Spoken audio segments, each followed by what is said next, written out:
Here at CES 2023 in the Netherlands area of Eureka Park, which is all of the startups, and I've got my new hello, Mark. and he's going to tell me about the Nuwa Pen. So tell me about this product here. Yeah, of course, no problem. So I bet you've thought about it before when you've written something down on a piece of paper and you just lose a piece of paper.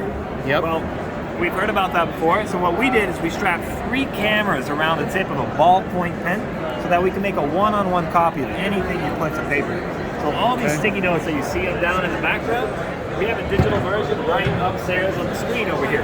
So let's grab the one with the snail. It's an exact digital copy of what you just made. And it happens right away, like as you're writing it, it goes like straight into the thing, or do you have to upload it like afterwards? Yeah, what you do is you go to the app, so I'll show you the app now. Okay. And it syncs automatically, and then you have the app, all your notes right there. But let's say you've written something about a soccer match a couple of years ago.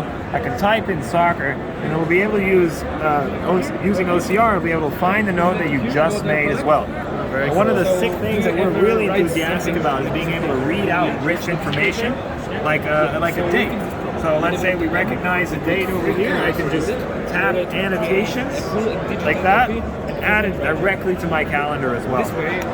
So for writers like me who prefer to write things on paper, this is like the best of both worlds right here. Yeah, I'm extremely enthusiastic about it and working with writers nonetheless. Very cool. Thank you. Yeah, no problem.